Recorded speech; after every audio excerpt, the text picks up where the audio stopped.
Everybody, please mute your mic. If you don't want to speak, please mute your mics.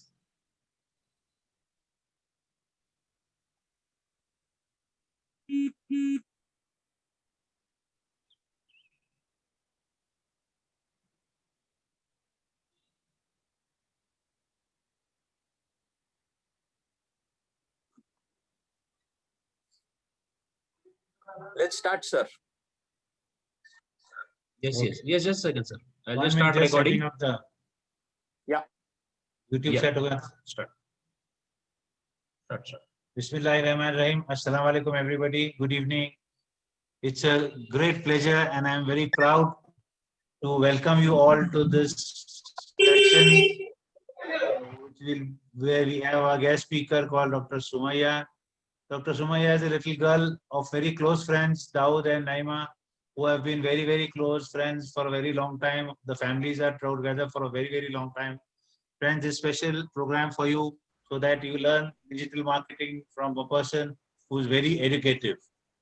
And without going into further details about Sumaiya, let me request Mustafa Lokanwala sir to introduce her. So, sir, please, Bismillah. Thank you, sir, very much for the honor. Ladies and gentlemen, this is Mujtaba Lokhandwala. We have MCCI conducts an entrepreneurship development program for youngsters from 13 to 25 years of age. And this has been going on for the last few months. And we have had a few youngsters being able to present their own and start their own enterprises. So considering this, Nisar Bhai mentioned that we have amongst us Dr. Sumaiya Shaikh, and after interacting with her and seeing her biodata, I'll say I'm honestly zapped. She's such an amazing career. She's a dentist. After finishing her dentist, she worked in a software company as content writer and editor. Then she did her master's in hospital management, affiliated to Calcutta University, a management institute affiliated to Calcutta University. Then she did her postgraduate diploma in medical law and ethics from a law school in Bangalore, and has certificates in communication skills and creative writing from Symbiosis Center for Liberal Arts. She has worked as a content writer, copywriter, content marketer for over 7 years, and is currently doing her master's in digital marketing from Oxford Brookes University, Oxford, UK. Ladies and gentlemen, I present to you Dr. Sumaiya Khan. Welcome. May I request her to please take over? Thank you very much, madam, for being with us, and we are honored with your presence. Jazakallah khair. I'm so happy and honored to be here and seeing the great response. I'm very, very thrilled. Just one small request before I start, if everybody could just mute their mics. And secondly, the people that are doing entrepreneurship in this program, if you could just write in the chat box what your business is about, or what you sell, or where you are based, anything about your business. So maybe I can speak from that point of view, and it'll also help people over here know about what businesses this program is helping to hone. So if people can just, participants of this program can just write in their businesses in the chat box, so everyone can have an idea of what people are up to here. Now, I'll just start sharing my screen.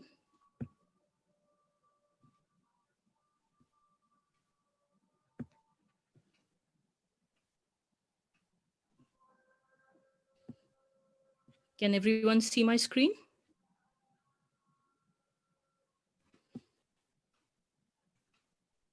Yes, it is visible. Okay, all right. So now I'll just start. So this is a small presentation about digital marketing for businesses and for beginners. This is going to be an introductory session. It's mostly for people who are not very well aware of what digital marketing is, what it comprises, how it's done, what platforms and social media opportunities there are when it comes to businesses for digital marketing. So there might be some aspects of this that people are already aware of because social media is so prevalent around us. So I'll just go through it, but I'm sure. Diwali हो गई वो लोग छोड़ देंगे हाँ क्या Please लेगा mute. Others, please mute yourself. Others, please mute yourself. Okay, so uh, just to get started, let me start with what is digital marketing. So ideally, traditional marketing itself is letting people know about your brand or your product, what you're selling. That is the whole concept of marketing. So traditionally, marketing was done in newspapers, on television, billboards, and different things like that before the internet came up. So at that time, there were a lot of drawbacks of traditional marketing. Firstly, if you advertise, for example, in a newspaper, if the circulation of that newspaper was say 5 lakhs, only 5 lakh people would see your ad, and even in those 5 lakhs you couldn't be sure of who was seeing your ad, if they saw that part of the paper or not.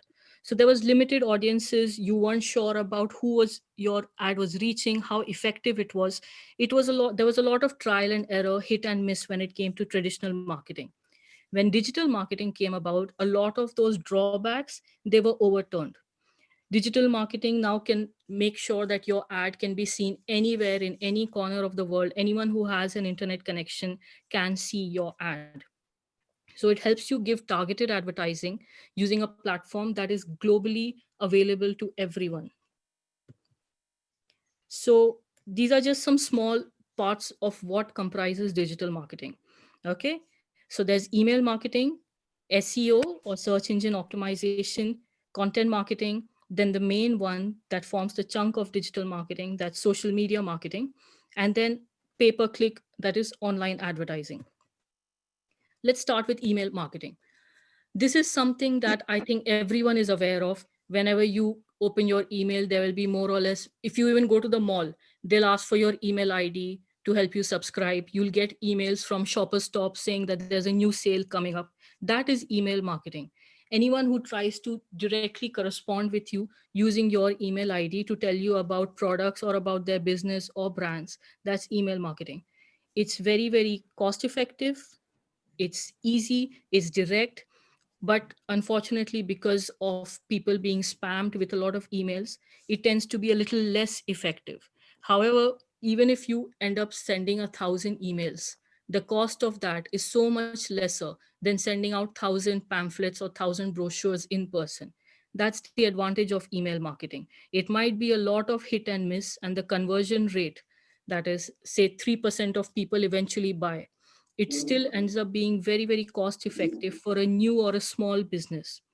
For this, you need to start creating your email list, getting contacts to share their email with you. Every time you click on any website, there'll be a small box that says subscribe. People come and they enter their email ID to get updates. That is email marketing.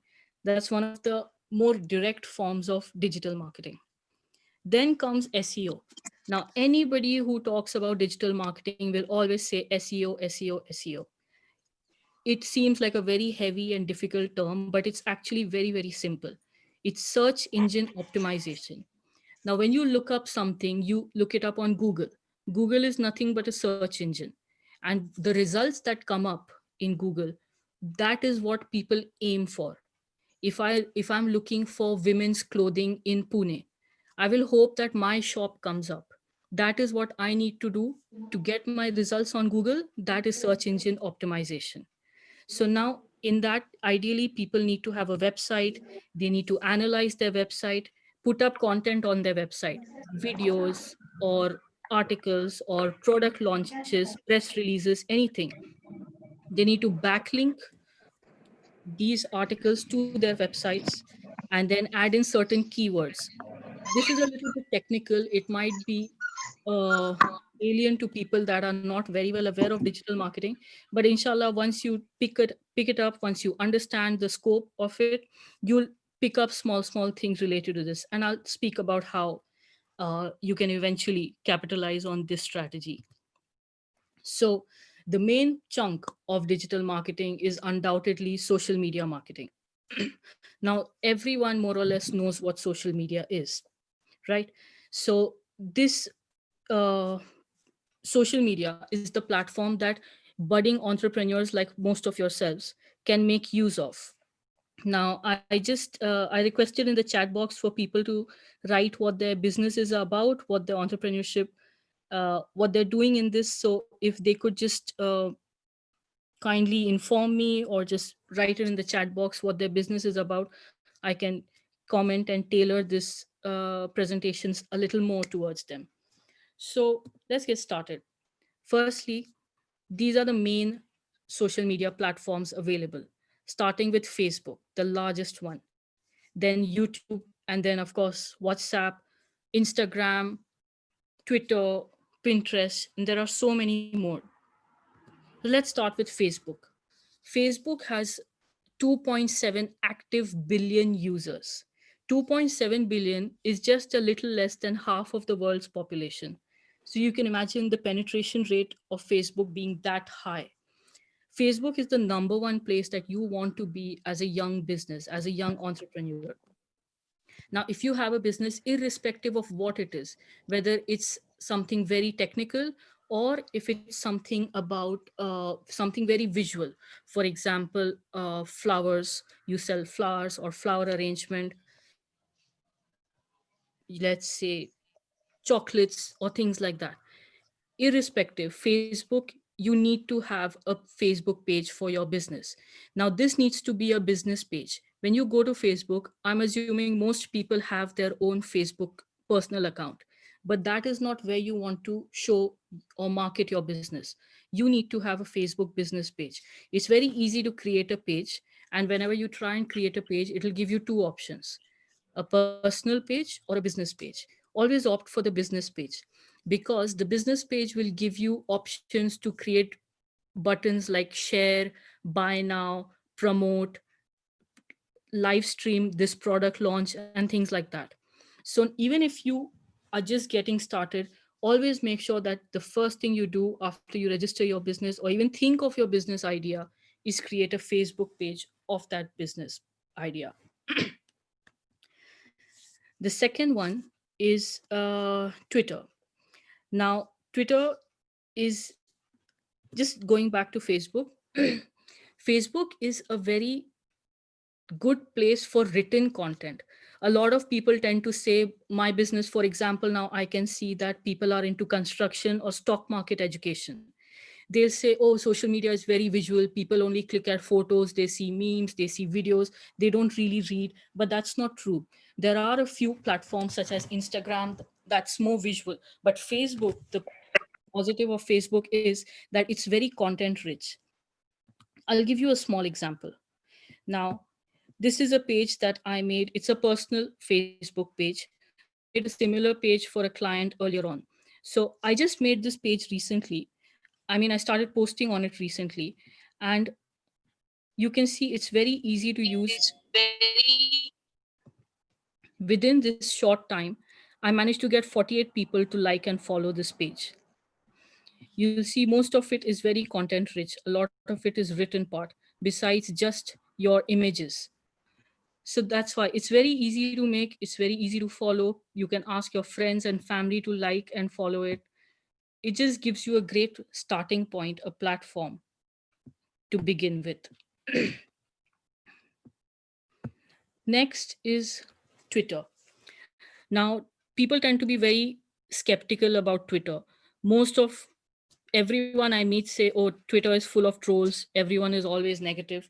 But the good thing about Twitter is, if your business, for example, now I can see someone is into stock market education. For someone like you, Twitter would be the number one place to be. Twitter is the most dynamic social media platform. The average lifespan of a tweet is 17 minutes. So you can imagine, after every 17 minutes, every tweet becomes obsolete. It becomes irrelevant, because by that time something new has happened in the news or in the market. So your previous tweet needs to be updated. That is how dynamic Twitter is. Every time you'll see people, if they want to complain, they will go to Twitter. They won't go to any other platform. They'll go to Twitter and tag Airtel. My number hasn't been working since morning at Airtel.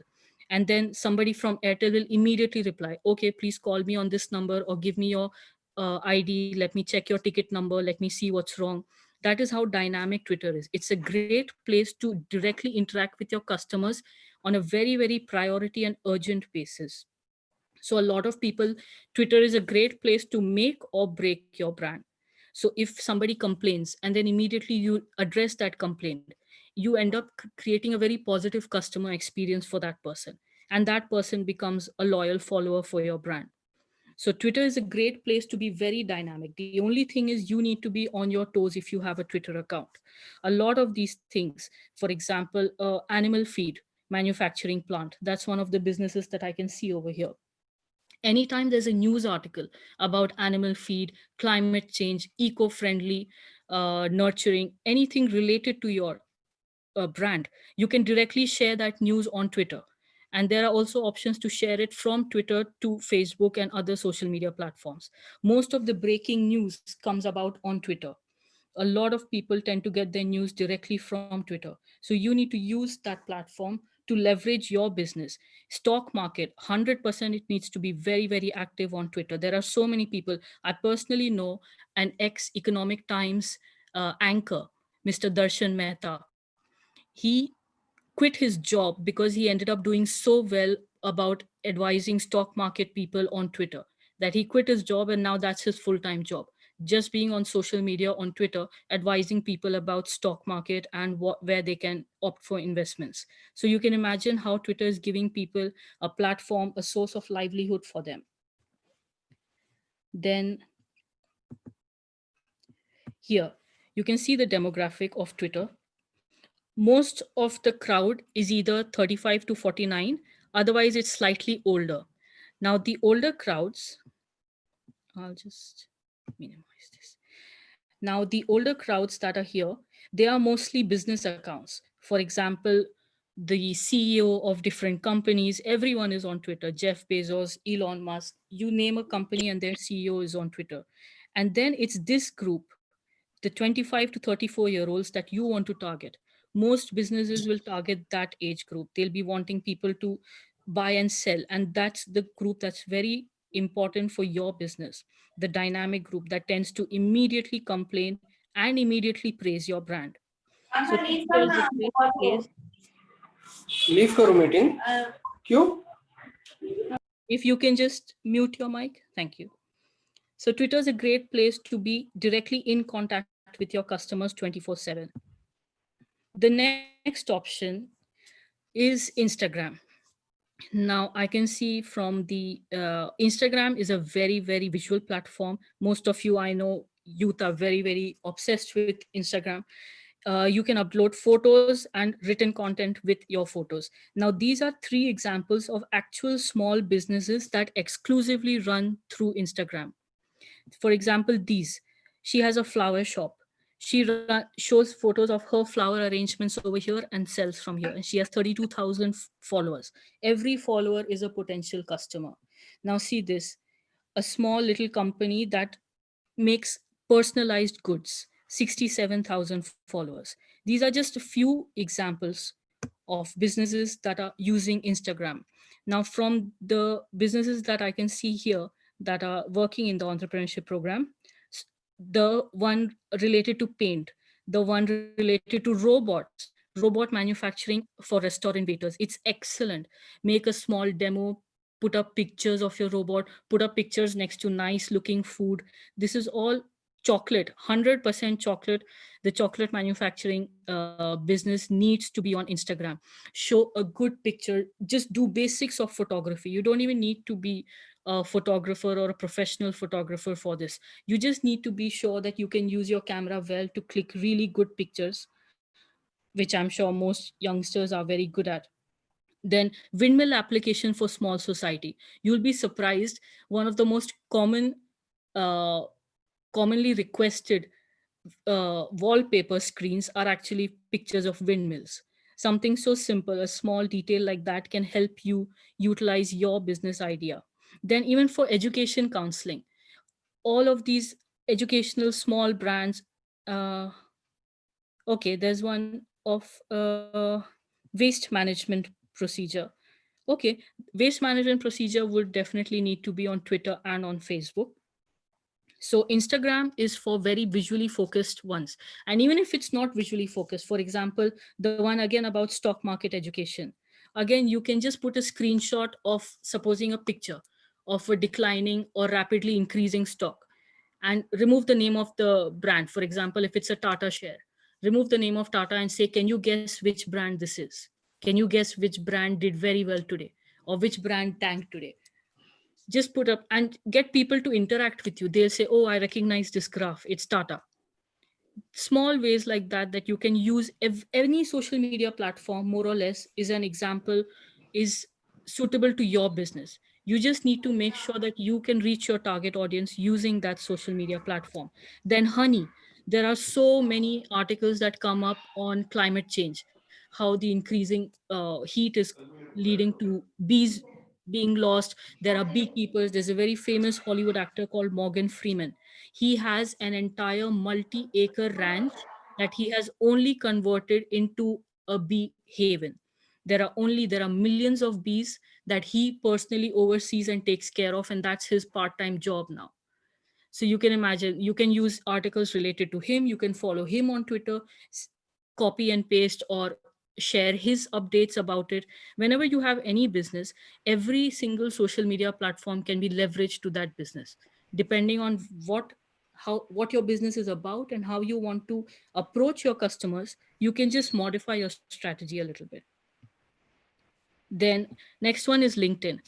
Now I can see that most of the Mustafa sir said that right from 13 up to 27, it's a very young age group. So LinkedIn might be a very new platform for you. LinkedIn is more of a professional platform. People tend to put up their resumes where a lot of employers and employees, prospective employees, are found. But LinkedIn also has, just like you can make a Facebook business page, you can also make a business page on LinkedIn. And then on that page, you can put up press releases.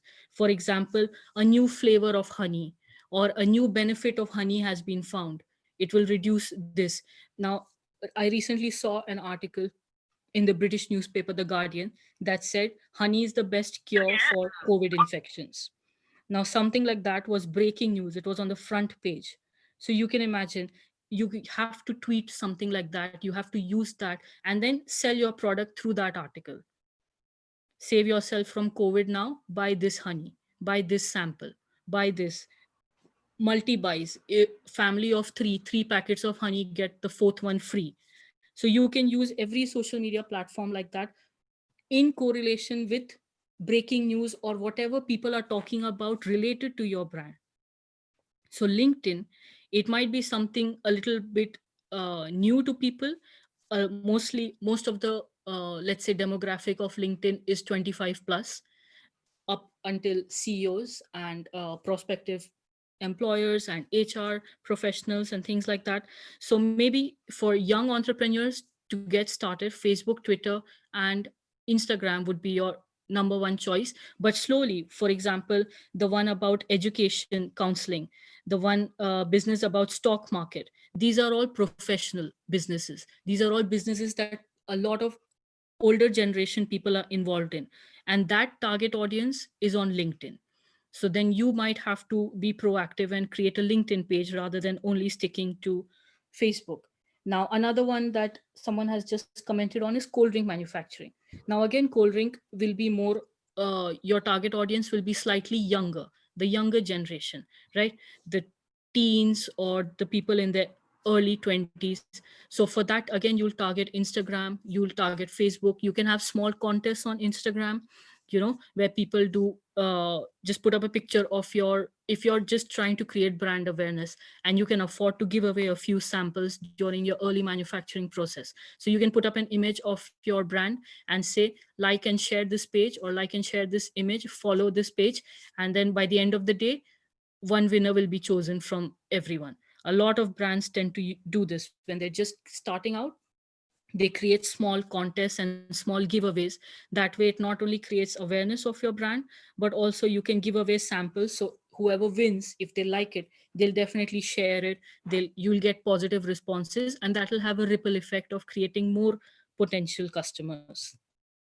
Then there are other platforms available that people might be interested in. For example, Pinterest. Pinterest is again the original Instagram, the way people say. So Pinterest is also very visually focused. It's more about communities rather than individual people. For example, a lot of do it yourself and work from home ideas, arts and craft, they're very, very often found on Pinterest.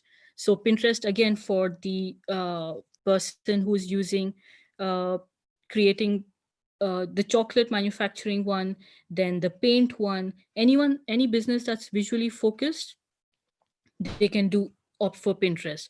Then TikTok. I was a little hesitant about including this in the list because I know that it's extremely well known and well used amongst the youth, but because it's involved in a bit of a legal battle in the US and in India, people might be a bit hesitant about it.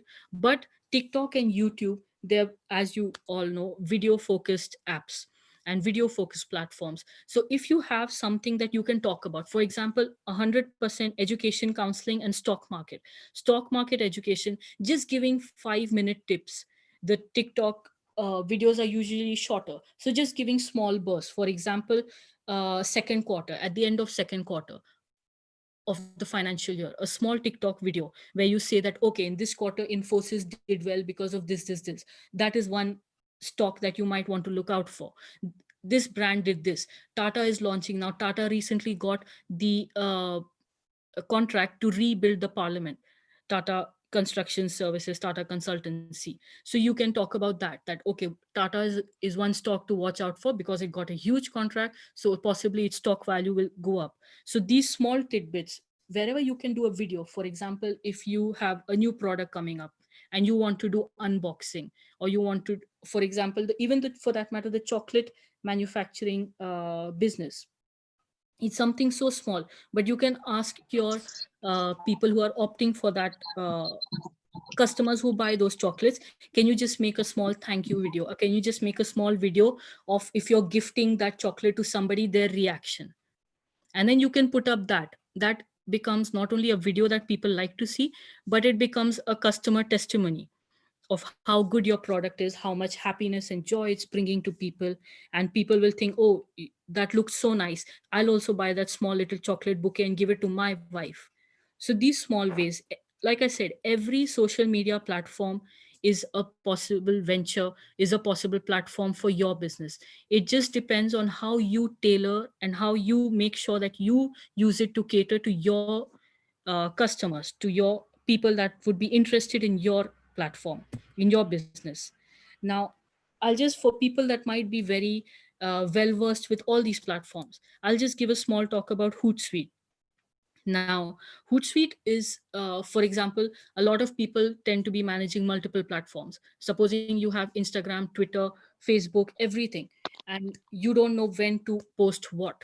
You're not sure, or you come up with an idea thinking that, okay, I want this to go live tomorrow on Twitter, but unfortunately, I won't be online at that time. I have a class, or I'll be busy somewhere else.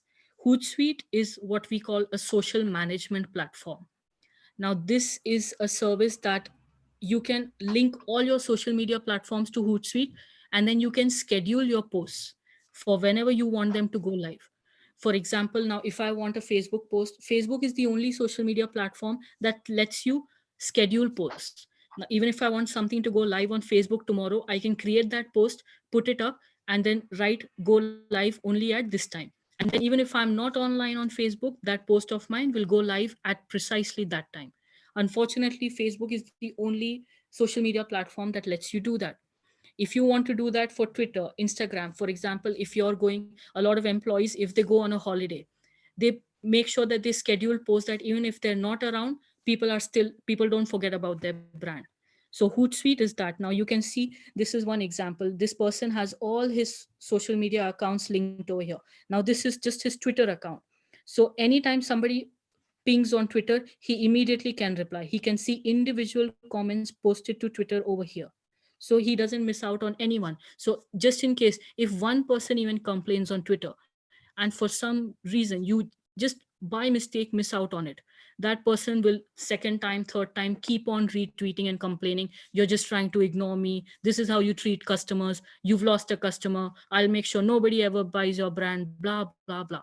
Hootsuite is one place that makes sure that you never ever miss out on any interaction. This is slightly advanced, but for people that want to be very let's say proactive, that want to make sure that they have multiple social media accounts that they can manage from one place, Hootsuite gives a 30-day free trial. So you can just create an account, link your social media platforms to it, and see. After that, it has a monthly billing system, but it's just a great way of learning how to use your social media, so that just in case in the future, if inshallah your business does very, very well, after that, you can use Hootsuite once you have the financial capital to manage all your social media platforms from just one place. So you don't miss out on any positive or negative comment on your brand. Now, just to sum it up, first of all, don't wait. A lot of people think, I'm just thinking about my business. Let's see, I'll think of it tomorrow. I'll create a Facebook page tomorrow. No, don't wait. Create your handle now. From my personal experience, the Facebook page that I just showed you, when I thought of that idea, and I checked it on all three platforms, Twitter, Instagram, and Facebook. Nobody had that name registered. And I thought, okay, I'll create it. And then by the time I created the Facebook page using that handle, there was already an Instagram page. So I lost out on the chance of creating a brand on that was simultaneously prevalent on all social media platforms. That's why, even if you have just an idea, now, for example, this is a Twitter page that it's only an idea in my mind right now. It has, see, 3 followers. It's just an idea, but I registered it because before someone else thinks of it, I want to make sure that I have it. Even if in the future I don't use this platform at all, I still already have that Twitter handle registered to my name. So even if you have an idea in your mind, that's still just an idea, nothing more. It's not even a business. You're not sure if you're going to go ahead with it. Create your Facebook page, create your Twitter handle with it, because tomorrow you don't want to regret that that handle or that name is gone. If you register your business with it and then you spend so much money creating a trademark, but by that time your Facebook page, someone else has already taken it, you've lost that opportunity. So create pages, create handles, register them as soon as you can, even while your business idea is still only in its inception stage. Secondly, once you create a page, don't be shy to experiment. Send out your invitation of that page to anyone and everyone. Someone has asked, is it okay to use a single account for multiple ideas? See, it depends. What I would say is, if you have something very related, for example, if you're a fashion blogger, so you can comment on women's designs, women's clothing, a little bit of home awareness, home related things, maybe recipes and things like that, then it's okay if it's related. But if you have something very, very different, if your business idea is unrelated, for example, now if you create a business page where you're going to talk about stock market and you're going to talk about recipes, it's very disconnected. Whenever you create a Facebook page or whenever you use social media for customers, always have your target audience in mind, and make sure your target audience is related to only one thing, because it will be very disjointed if I create an account where I also talk about recipes and then my next post is about something very unrelated. Somebody who's interested in recipes will be unlikely to be interested in stock market, or vice versa. So if you have multiple ideas, it's better, or multiple businesses, if they are not related to each other, it's best to create individual pages and individual platforms. Like I said, I know it gets very tedious and very difficult to manage individual pages. Now, for example, what I used to do was, when I had multiple clients, I made sure that for each client, I updated at least one social media platform every day. For example, for client A, on Mondays, I would update their Facebook, on Tuesdays, their Instagram, on Wednesday, or in between, whenever something breaking news related to their business came up, Twitter, so that at least every time I know that their brand is aware, maybe on different platforms, but their customers can be associated with their brand every single day. uh, okay, the first point of creating handles. Now, for example, like I said, the Twitter page that I showed you, Sonic Content. Now, it's just a business idea in my mind of how to do content marketing from one place, how to create articles, how to sell, give them tips about that. Now, Sonic Content is just an idea in my mind. I have not done anything related to it yet. But what I did was I immediately went on Twitter, saw if it's available, and created a page for it. I went on Facebook, saw if it's available, created a page for it. I haven't got a website for it yet. I have nothing related to it. But I created social media pages for it. I'll give you a small example. I have a cousin who's a very famous Instagrammer, online influencer, travel vlogger. She wanted a handle that was already taken on Twitter. What her very good friend did, she gifted that handle to her. She went and she found that person who was using the handle of her brand name. She somehow convinced that person to give her that handle. So she transferred it to that person. So, like I said, if you want to be available and you want to make sure that your brand is individual, you always make sure that you buy out that, or you create those handles, you create those Facebook pages immediately as soon as you can. Then someone's just asked a question. How about advertising for our school using the same content on all social media platforms? Yes. Now you can use the same content on all social media platforms. I have no problem with that. The only thing is you need to make sure that it's not exactly copy pasted. For example, I've seen a lot of people, they use Instagram, they post their picture, and then they use at least 20, 30 hashtags. Nothing is related. No, nothing is written about that picture, where it's taken, why it's taken, what is the context, what are you trying to show, nothing. And then they copy paste that exact same picture and exact same hashtags on Facebook. Now Facebook is a very written textual uh, content related social media platform. So if I just see a picture which has 20, 25 hashtags while scrolling, it will irritate me a little bit, that I don't know what it's about. And it's just hashtag me, hashtag myself, hashtag new product. What is your product about? When is it coming out? How can I buy it? What is the benefit of your product? I need to know something about your product. So you can use the same image, but you need to make sure that when you put it on Twitter, Twitter has a short word count. It only allows 140 characters. You need to make sure that you don't waste all that space only in hashtags. You need to just give new product launch, soda can, for example, if it's the cold drink manufacturing, new product launch, healthy soda option, alternative to Pepsi and Coke. Want to know more? Click here. And then you can allow people to click on that and come to your Facebook page, where you can write a lot more, where you can elaborate on how your brand is more healthier, it's a better alternative, it's cheaper, better for the environment, or you use recyclable products, anything, whatever you want to talk about. So you posting the same content on multiple channels is not a problem, but you need to make sure that you curate, that you customize that content according to that channel, so that it's not repetitive. So if I'm following you on Facebook, Instagram, and Twitter, and I see the same thing coming up again and again and again on every platform that I log into, it will annoy me. I might end up unfollowing you everywhere. So instead of getting more customers, you'll actually lose customers. So you want to make sure that whenever you use multiple platforms using the same content, just at least tweak it or customize it a little bit, so that it actually gets people more involved. Then just coming back to this point, keep your questions coming, they're very helpful. Secondly, don't be shy. When you create a new page and you want people to like it, the first people that you're going to go to are friends and family. So don't be shy.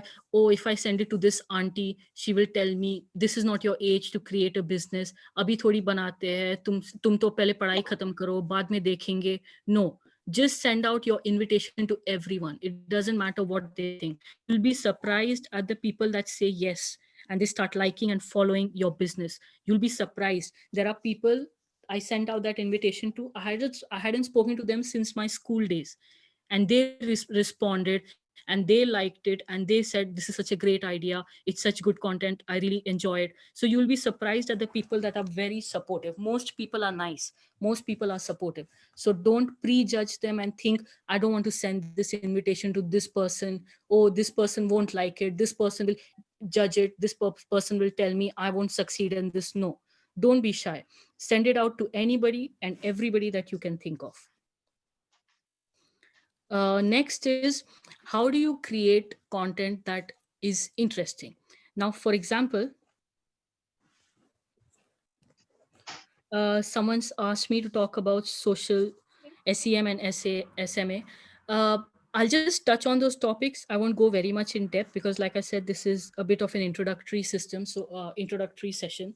So I won't be talking about paid advertising a lot. This is just what free tools you can use, and then once, maybe inshallah, maybe in the future, let's see, I can go a little bit more in depth about analytics and how you can use your website, what tools are there, and then how to use paid advertising on Google and using AdSense for social media. Then someone's asked me, once you've created a Facebook page, can you copy paste that on all social media platforms? Yes, you can copy paste it exactly as it is everywhere, but just make sure, like I said, curate your content a little bit. For example, if you might write a little bit more, Pinterest won't let you write a lot. So you can write, or just blur out your image. The next point that I was going to say, keep it suspenseful. Blur out your image and say, can you guess what it is? To know more, click here. And then let people come to your Facebook page where you talk about that product or you talk about what you're trying to show. Keep it suspenseful. Now, when you usually scroll through your Facebook or anywhere, you'll see that most of the articles or headlines that you click on, they tend to be suspenseful. For example, someone will say, uh, you won't believe what Amitabh Bachchan was caught doing today. That's the headline. So you will want to know what is next, what was he doing. Okay, these are called clickbaits. Now, you can't overuse them also, because then you get used to understanding that, okay, these people are just trying to fool me. But at least just small things. For example, I remember I had a client, their whole business was recipe books, healthy recipe books. And they said that we write so many blog articles, but nobody clicks on our blog. Nobody comes and writes, checks the blog. So when I went through the blog, I said that in your heading, you're giving away everything that people want to know. So they don't feel the need to click on your blog. For example, there was this their blog post about a healthy potato curry that covers all your five-a-day vitamins, all your five-a-day requirements for the day. I said, this is such a long headline. They won't click on it. I said, what you can do is, uh, this 5 ingredient curry recipe will suffice you for the week. That should be your headline. So everyone will think, wow, look at this curry. It only requires 5 ingredients. Let me click on it and see what it's about. That's what you do. You create suspense in your headline so that people are interested. And the best way to understand and see how to do this is learn through your own use. When you are using Facebook, you see what you end up clicking on. You'll always notice that either the image is very interesting or the information given is only halfway. So you're curious to click on it. So you can use these small tips. Whenever you use, the best part of social media is, even when you're using it, you're learning about it. You're learning and you're updating yourself about it. So you will see that if I'm clicking on this, then what do I need to talk about my brand so that people end up clicking on it? Nobody wants to be sold. Every time it's about getting information. I don't want to be sold a cold drink. I want to be told how this cold drink is much better than what I'm already having. So if I can find a better and a cheaper alternative, I'll opt for that instead. uh, Someone has said YouTube channel is the best example of this. Yes, a lot of suspenseful articles and a lot of videos also. For example, this makeup tutorial will will give you six-pack abs. This had gone viral a few years ago, where this woman, she used to do makeup on her stomach to make it look like she had six-pack abs. So imagine how interesting that was for people. So you can use this tactic of being suspenseful to ensure that people end up clicking on your content. Now, I'm sure most of you recognize the three images that I've put up over here. The first one of the elderly man, he's a very famous meme called Hide the Pain. Now, hide the pain is just like, lockdown is difficult, but hide the pain. So this man became very famous as a meme for Hide the Pain.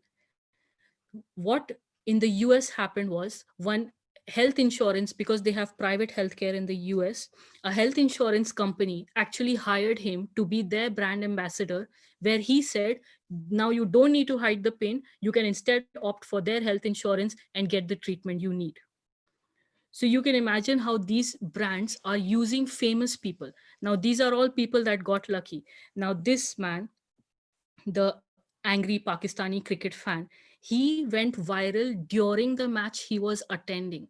Can you imagine the power of social media? Imagine the power of the internet, how quick it is.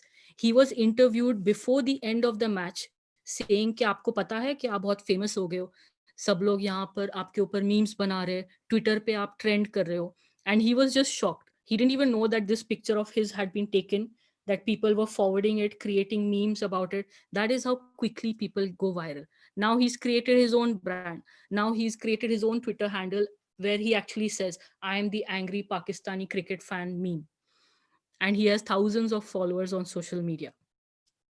And then, of course, this is another famous one, a Pakistani chai wala who was clicked by a tourist, and he ended up going viral on social media. Everyone loved his picture so much that eventually he got a modeling contract here. So what we usually see about social media is cases like these. These people get one stroke of luck and they get lucky. But the fact is, to really succeed at social media, you need to be consistent. You need to keep posting. It becomes tedious, and a lot of time people get frustrated. I've already posted 50 different articles or pictures or written content, and I only have these many followers. My followers are not increasing. What should I do? There are people that try to cheat the system. What they do is, there are a lot of these companies that let you buy followers. You can buy 500 Facebook followers for just 50 rupees. So what people do is, they try to do this, they buy out followers. The thing is that all these companies, they keep an eye on such people. So just in case, God forbid, somebody opts to buy out followers and they increase their Facebook page or they increase their Twitter account by thousands, if Facebook catches you, they can blacklist your page. Your page will be deleted and you'll have to start fresh. All the content that you posted, everything that you did, all will be gone immediately. So you don't want to use these tactics. You want to genuinely increase your follower account. And the thing is, a lot of people think that if they do this, nobody will notice, but that's not true. I know so many brands that they have like 1 million followers, 2 million followers, and all of their posts have 1, 2 likes.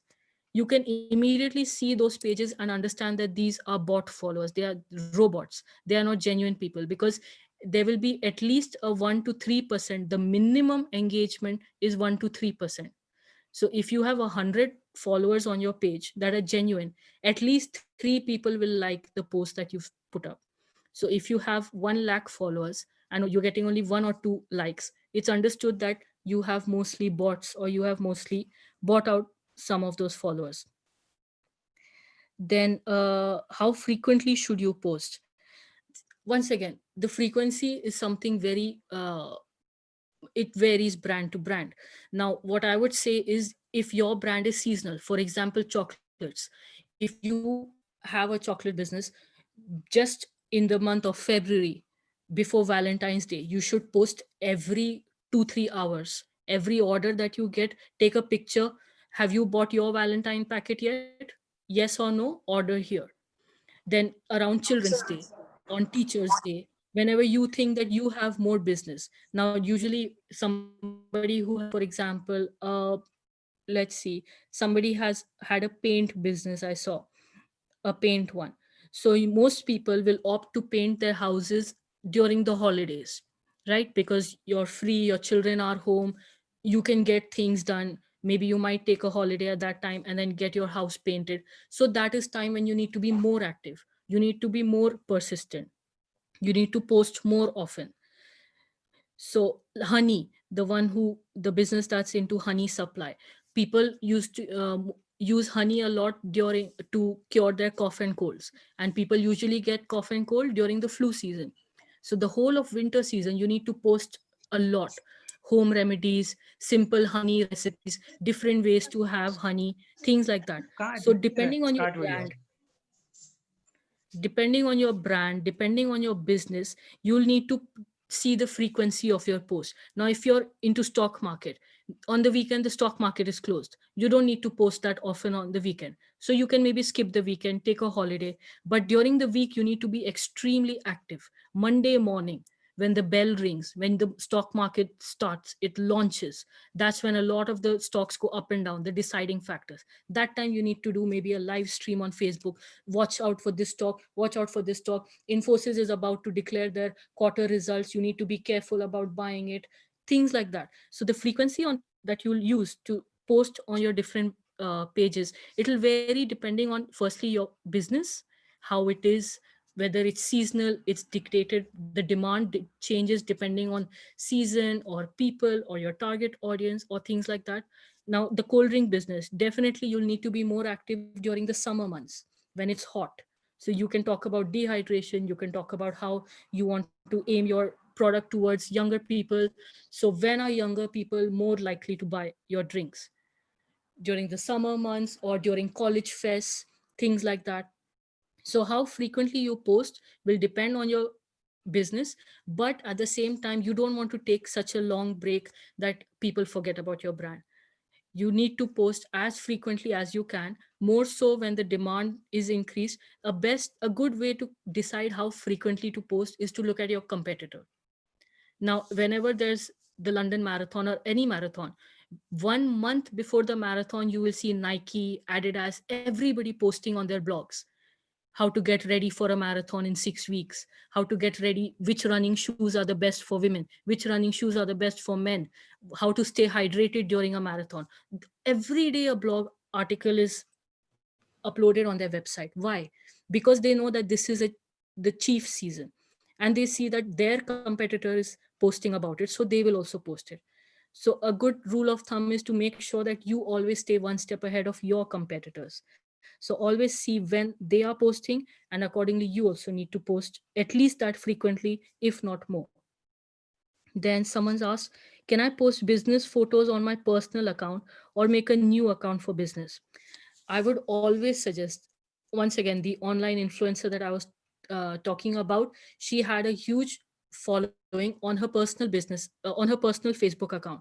I told her, you need to create a Facebook business page. She said, no, I'll need to start from scratch. I said, when you create the business page, you'll realize there's a promote, there's a buy now. Supposing you want to, she's a motivational speaker, she's very well known in the UK. I told her, supposing you want to do a live stream or you want to sell tickets of your motivational speech, if you want to do a TED talk and you want to sell tickets, you won't be able to do that on your personal account. The business page comes with a direct button that says buy now, buy the product now, buy tickets now, sale lasting for this long. There are different tools that a business page will give you that your personal account won't give you. So if you're serious about your business, you really need to make a business page, even if it's a small business. Like I said, the chocolate one, your personal account, you will get likes on your post from your family who will not, or people that will not be interested in buying your chocolate.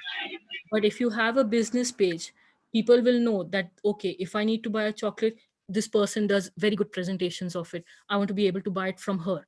So I can directly go on the buy now icon and I can buy it from you. So the best place, if you're serious about your business, is to create a business account rather than posting your business photos on your personal accounts, because your customers won't follow you then.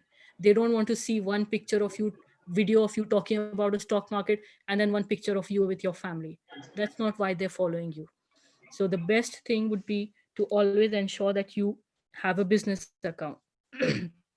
Then someone has written that their business is agricultural products, seeds, organic fertilizers, garden tools. For this, again, I would say all three platforms are excellent for you. Your Facebook page, you can talk about different seeds, different things like that, anything, even for that matter, the whole story of the seed vault that's there in Svalbard. It's in the North Pole. There's a seed vault where the seeds of every single country in the world, every plant that is there in every single country in the world is kept there in the absolute North Pole in below 0 degree temperatures. That is kept there so that, just God forbid, if there's an apocalypse or any kind of famine, widespread drought worldwide, those seeds will be there so that people can use it to again create those crops just in case they go extinct. Something as simple as that. The whole story, their whole idea is very fascinating. So you can post about a link to that article saying that, do you know what will happen if there's an apocalypse? Will we ever get to see a rose flower again? And then you can post a link to that, and that you can do on your Facebook page. And then you can talk about your product. Then your garden tools, you can show pictures of landscaping that were done using your garden tools. Those pictures you can put on Instagram, you can put on Twitter, and then all these climate change related articles, every day there's a news article on it.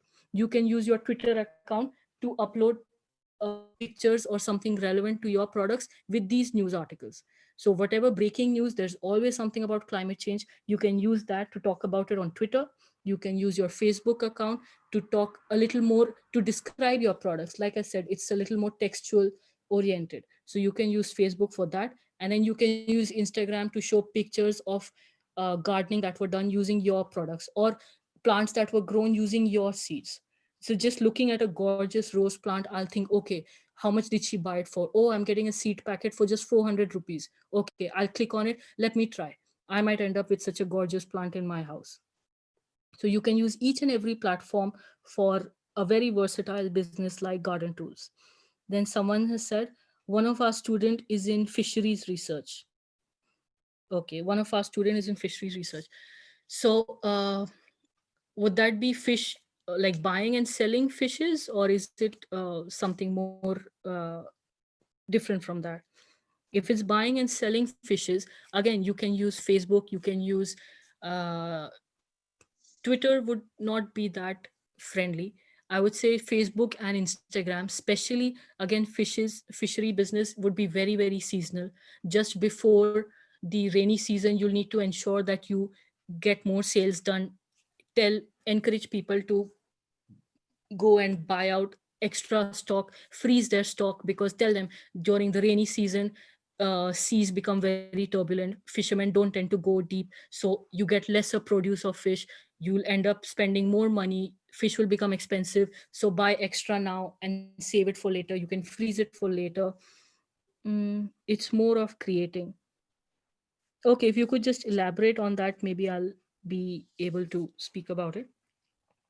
Just coming back to the PowerPoint presentation, someone asked about search engine marketing and pay-per-click. Now, whenever you search for something in Google, this is just one simple screenshot. If you search for any product in Google, the first few options will be ads. There'll be a small AD written next to this. These are all paid advertisements for that product. And then these, what I was talking about, search engine optimization or SEO at the beginning, these are actual people that have genuinely come up in Google. For example, the Google felt that their content, their website is so good and it's so authentic and it's so related to this search term that people should be clicking on this if they want the answer to this. So these are organic SEO. These are non-paid options. These are paid options. These are basically advertisements that you can see at the top of Google. And again, these, what someone was asking about of AdWords. Okay, these are what we say keywords. Now somebody who said wedding dresses, you can see ads written over here. Wedding dresses, it's a major keyword. If you Google wedding dresses, you'll probably get very, very hi-fi results. For example, the main brand of wedding dresses, if you just Google sports shoes, you will get Nike, you will get Adidas, you will get Puma. It's very unlikely if you have a sports shoes business, your result will come up. So for that, if somebody is actually looking sports shoes in Pune, you can buy those keywords and opt to advertise yourself here. So that if they say sports shoes available near you in Pune, and I say, okay, let me see where it is, and I click on this. These are all paid options of ads. These are all paid options that you buy using common keywords. That is where search engine marketing. You are marketing your product on search engine, that is Google. This is what you get naturally.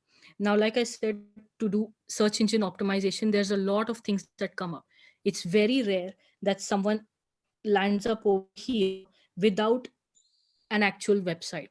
It's very rare that a Facebook page or social media page lands up over here. As you can see, this is all a website. See, made with bridal collection, made with love bridal collection.com, yellowpages.com, then this bridalstudio.com. So these are proper websites that are so focused and targeted on this keyword that was searched in the Google, that they end up over here. So a lot of things that go into making sure that these land up over here. First is keywords. Now I've seen a lot of web pages. For example, if you search for best doctor in Pune, there will be websites of people that every paragraph they've used this word, best doctor in Pune. He is the best doctor in Pune. He has got this qualification, blah, blah, blah. Somebody told him he's the best doctor in Pune. Every paragraph had that keyword, best doctor in Pune. Now, you don't want to do that. That is called keyword stuffing. You can, if you get lucky, if there are not a lot of websites related to your brand, you might get lucky and your Facebook page might end up here. That's why people use hashtags, because people even search using hashtags on social media. That's why people use a lot of keywords. But at the same time, when it comes to websites, there's something called keyword stuffing. That's called black hat SEO. That is, people are once again trying to cheat the system. There's an entire page, if you click on that website, that just has that keyword. You know, best wedding dresses in Pune, best wedding dresses. It's used so many times that they tried to cheat Google into making sure that their results came here. If Google catches a person doing that, they make that website land on the 10,000th page of Google search results. Can you imagine that? If you, this is the first page. At the most, people go up to the second page. When I was doing my first job, I remember my CEO telling me that don't be happy if we used to write articles during my first job. And even if they came on the second page, we used to think, wow, there are like millions of results. And our, now you can see 142,000 results. So if your article even comes on the second page, that's good. We used to feel happy. Then our CEO told us, don't feel happy if your results come on the second page. Nobody goes on the second page. He used to tell us the best place to hide a dead body is on the second page of Google search results, because nobody looks there. So you can imagine how much people are trying to come on the first page, and in the first page within the first 4 results of Google. So there are a lot of things that go into that. Maybe inshallah in the future we can discuss that as well. So this is one of the things: pay per click, these ads, buying out keywords, getting people, online advertising. Basically, these are all paid avenues, and these are things that you can master. Once you've mastered social media, created your own website, then you can work on all these little things. In the meantime, while you're doing trial and error with social media, making sure that your business, there are a lot of, you don't, in today's time, the good thing is you don't really need a website for everything, unless your business is very, very professional. A lot of people are running their businesses solely through social media. So many bakers are running their business solely through social media. So you don't really need, because even buying a website domain, hosting a website, all of that is a yearly cost for people. So unless you really are that financially well to invest that much in your business at this stage, for beginners, I would say just use social media, leverage it to ensure that you can create a good brand name for yourself. And then there are so many online influencers, social media influencers, they don't have a website of their own, but they're so famous. So you can always create a brand name without having to opt for these paid options. Just slowly creating good content, regularly posting, engaging with your audience. If somebody comments on your post, say a thank you on your business page. Say thank you for liking our post, or thank you for acknowledging, or yes, just for you, today's special offer is this much because you are the first person to comment on our post. Things like that. Make the customer happy, make them feel special. And you can do all of that using just social media. You don't need any paid options. You don't even need to host a website for it. Now, uh, in the chat box, someone has said they've had these sessions in the past. Okay, these are sessions that they've had before, so I think they'll be spoken about later. So I know a lot of you were probably aware of a lot of the basic points that I spoke of today, but for some of you, this might be completely new. The whole idea, you only have maybe your own Facebook page and you're not even that regularly posting on it. It's something very new to you. Please don't be scared or don't be surprised or don't be overwhelmed. This is the good thing about digital marketing is it's new for everyone is still learning. The course that I'm doing, it's a proper full-time master's degree in digital marketing, and this course was started only 5 years ago at Oxford Brookes University. So you can imagine it's something so new that colleges and universities are only now beginning to give proper professional qualifications in this. There are so many people that are practicing digital marketing only by learning it on the go. Every time they use their social media account, they learn something from it. A lot of people are doing small courses, learning about digital marketing, applying it to their business and succeeding.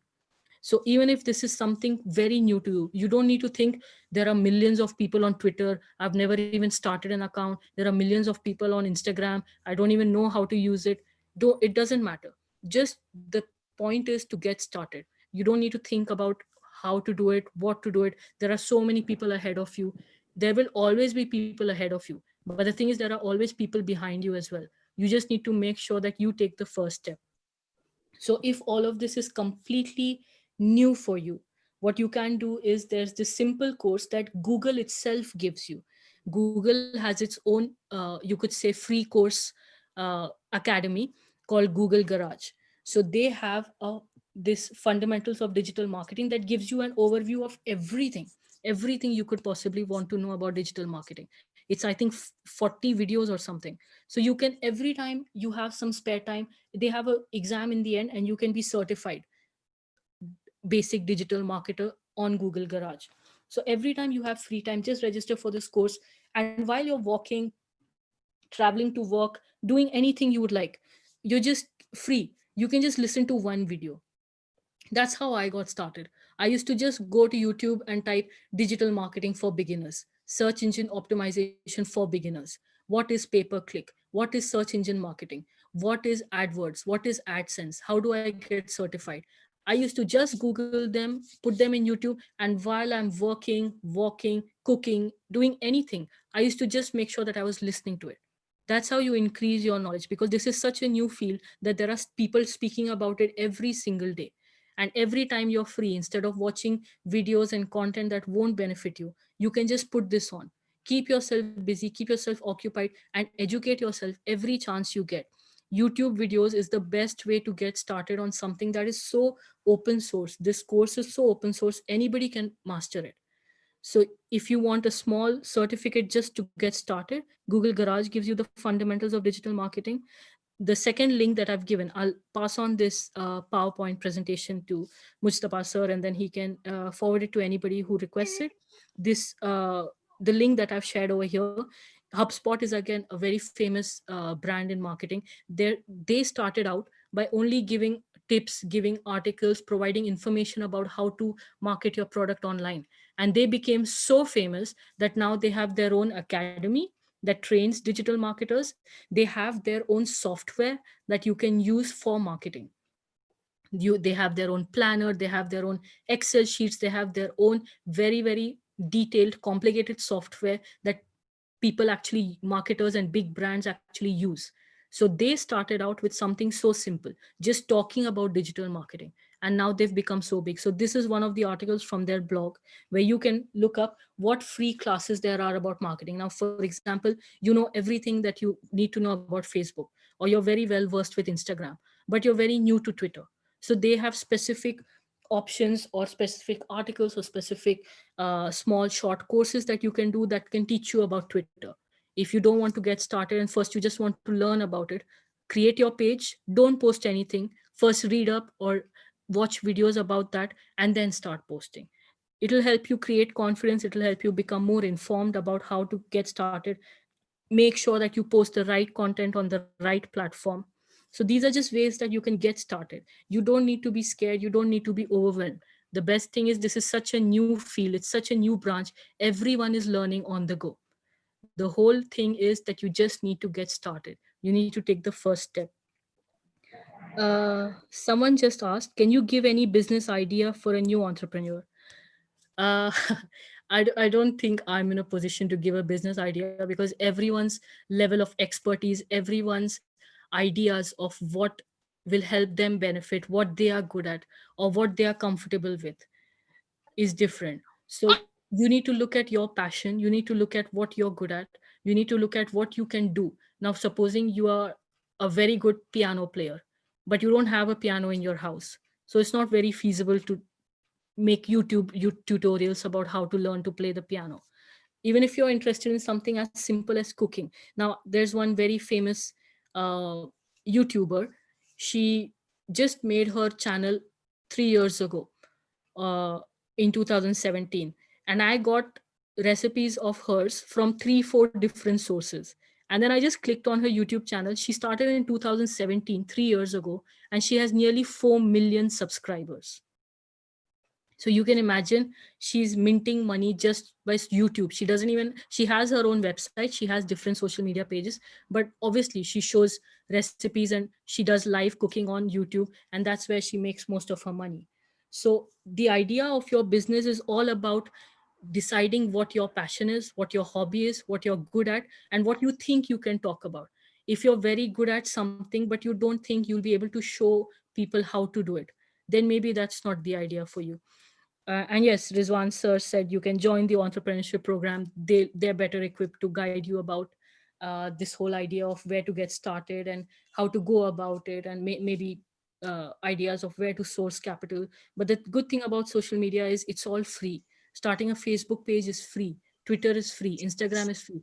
They have paid options. They have paid advertising. They give you the option to promote your brand, which is paid. But if you post good content and you post it regularly, you won't need to pay. Eventually people will come genuinely, and those people that come genuinely, if they interact with you and you maintain a good relation with them, they will be lifelong customers for you, inshallah. So that That was brings very me to good. the end of my presentation. Beautiful presentation, Dr. Sumaiya. It was very well presented by you. And those who are interested can join the Muslim Chamber of Commerce. My number is given there. As a chairman, our Executive Secretary Anis Bhai also has his number there. And for learning such programs, it was very, very extensively and detailed explained about digital marketing. I think nobody should have no doubt. But still, if you have any questions, we are open. Please raise up your hand and ask us question if you still have anything, because she's done beautifully. It's a very, very well presented program. And join Muslim Chambers so that you can have many more programs like this happening. Every Saturday, we have a business program where we keep on giving business information about all businesses. So somebody who asked of what business they want to start. So we have done bakery products, we have done cold storage, we have done goat farming, poultry farming, we have done so many projects, programs every Saturday. So please join Muslim Chambers, and thank you very much. Anybody still has any questions? Can please, yes, there is Mudassir Sheikh who wants to ask something. Go ahead, Mudassir. Yeah, great session, ma'am. Ma'am, I wanted to ask about the privacy concern of social media. Like unknowingly, we agree to so many terms and conditions that we don't even know that it will have some or the other effect on us in the future. So my concern is that, like, when we are thinking of starting a business online, is it necessary to have a personal profile as well? Okay, that's thank you for your question. If you want to create a business page, you will need to be the admin of that business page. And the best way to make sure that you can go through that business page and be their admin carefully is to have your own personal account. Now, I understand that people have concerns about privacy. There's a very famous documentary on Netflix, I think, called The Social Dilemma, where basically the whole point of it is, if you're not paying for the product, you are the product. Today they say that data is the new oil. So people's information, people have a lot of privacy concerns, you end up agreeing to a lot of things, consenting to cookies and things like that. So I understand your concern. The thing is, you need to decide what is worth what. So the amount of privacy that you'll need to do away with to ensure that you have this business page that you can run on social media, is it worth running this business? Now, for example, if you have your own personal account, you don't need to post your family pictures, you don't need to post your personal pictures on social media. You can always use it for just talking about your opinions or talking about things that is good, because social media is a double-edged sword. You can always use it for the good of people. There's so many advantages, so many things. There are families and lost children that have been reunited because of social media. So you never know. It's all about deciding what is the trade-off that you will opt for when it comes to social media. So you can create a personal account. You don't need to post your pictures. You definitely don't need to post where you're going. People tend to post holidaying right now in Italy. You don't need to do that. Nobody needs to know that. So depending on how much you decide to share, you can opt to share. Now, I don't post any pictures of my family. I don't post any pictures of anybody close to me on social media. Even my WhatsApp display pic is only for friends. Any stranger that messages me, I don't let my picture be seen by them. So you can set your own privacy settings. You can set it to the highest possible setting that you can find, and at the same time you can run your own business because eventually even you will need data. Even you'll need to ensure that people give up a little bit of their privacy. If you want to do email marketing, people will need to share their email with you. So eventually even you're asking people to give up a little bit of their privacy. And if they feel that the products and the offers that you email to them will be worth it, they will give up their email ID. So it's all about deciding a trade-off. I know that now it's come a lot into focus, but the thing is, this was never a secret. Now, when you book a railway ticket, you will see that the railway, your seat number, your name, your PAN ID is stuck outside the train. What about that privacy? So this has been happening for a long time. It's just come up now very much in focus because people are understandably scared. So you need to just make sure that you don't enter your uh, bank card details anywhere, especially on a website that's not secure. You don't end up giving live information. You can always later on say that, yes, I went to that hotel and I ate over there and the food was okay. You don't need to say, I am right now at this person, giving an opportunity to thieves and robbers to come and rob your house while you're out enjoying a good meal. So it all depends on the trade-off that you opt for. When your privacy concerns are genuine, and they definitely should not be downplayed, especially in today's time. But I would say that it's all about deciding how much you want to divulge, because social media never forces you to divulge anything. It's all in your hands, how much you want to post, how active you want to be, how much you want to share. So you just need to decide that you can tread that fine line of what you want people to know about you and what you want to keep secret, and run your business side by side. Somebody just asked if anybody can join from anywhere in the world. Yes, you can please join from anywhere in the world because we are mostly online. All our programs are happening online. So if you are anywhere in the world, because we have many exporters and importers around as members of our group, so you can join from anywhere in the world. You're most welcome. My number is given there, and our Executive Secretary Altaf Patel's number is also given there. So please be there. Anybody else who has any other questions? Otherwise, we sign it off. Yes, just 2, 3 questions still I can see over here. Yes. Someone's asked, how can we Go run ahead. advertisements on YouTube? So as you know, a lot of people tend to opt for ads on YouTube. If you see click on any famous show or any trailer, there will more or less be an ad before. There are so many cooking shows, so many recipe videos that you will see they will have an ad before the video. They will have an ad just before the ingredients are shown, and then they will have an ad just before the final product is shown. So within one video, there are 3 to 4 ads. So yes, you can advertise on YouTube as well. But the thing is, it's firstly expensive.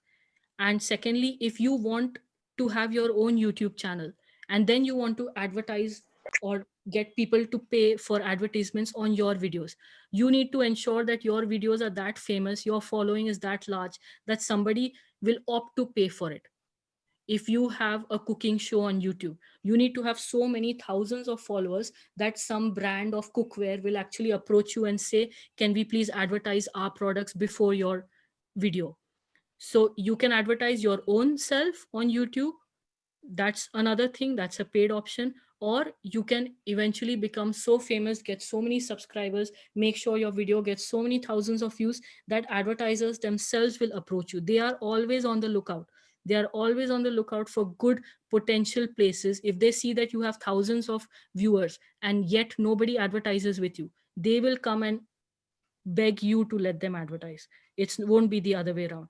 So you just need to make sure that your content is that good, it's posted that frequently, that eventually you get people to advertise on your Facebook, on your YouTube channel. Then someone's asked, Mustafa sir there. Yeah, go okay, ahead. can I just, Please go ahead. okay. Sorry. Someone's asked if they're good at proofreading, can they do business through social media? Absolutely. My own university at Oxford Brookes, my university's librarian, she freelances as a proofreader for journal articles. So when I told her that I was interested in getting my thesis published, she said that, okay, if you want it, I will go through your abstract before you submit it. I do that as a freelance profession. So definitely, if you are good at proofreading, you can go through you can start by subscribing to different freelancing. There are so many groups on social media, on Facebook especially, freelancers, freelancing journalists, freelance proofreaders. So they will say that I'm looking for a proofreader in this city with this budget, or somebody who's got a background in this particular field. And you can respond saying, okay, I've done a master's in chemistry, I can definitely I'm well equipped to do that, sort out your presentation or sort out your thesis. So definitely you can, there's a lot of freelancers more or less thrive on social media. They're doing their business almost entirely on social media. So freelancing, proofreading, there are a lot of groups. You just need to get started, look them up and join these groups, and you'll see a lot of people give instant business on freelancing options. I'll send my social media handles later on to Mustafa sir, and you can connect with me on social media through them rather than giving individual emails, because that might be difficult for me to address. You can send it to the Muslim Chamber of Commerce also on my number. You have my number. Okay, if we sell a particular product, let's say a single mobile cover to US or Europe through social media, in that scenario, will an import duty be levied on that products? Well, I'm a digital marketer. I don't know much about import and export. I'm definitely sure there will be something involved that you'll need to sort out with your logistics people. It's not really related to social media, but yes, the good thing of social media is you can sit in India and sell products to US and UK without hesitating. So I think that answers everything. Is Mustafa sir around? Is Mustafa sir around? Hello? Hello. No, Mustafa sir, I think here there is a lot of rain. Probably he has a network issue. So probably you could propose a vote of thanks and then we call it a day. Yeah. It was very excellent presentation. A lot of points which we have noted and we have discussed. I think we need one more session or probably a few small sessions, typically with specific projects like chocolate project, or maybe our senior members. I was about to write what MCCI has arranged. Madam, it is really well presented presentation, and it will be very useful to all of us, not only the entrepreneurs, young entrepreneurs, but our MCCI members as well. We look forward to have more sessions. Thank you very much. Thank you, Nisar Bhai, for introducing her to. Most welcome. Yes. Thank you, madam. Thank you very much. I am very proud to present her because she is a daughter of a very close friend. Yeah. That was very nice. Thank you, Dr. Sumaiya. Thank you so much. And Allah Hafiz, everybody. Take care. Keep in touch. Thank you. Thank you. Khuda Hafiz.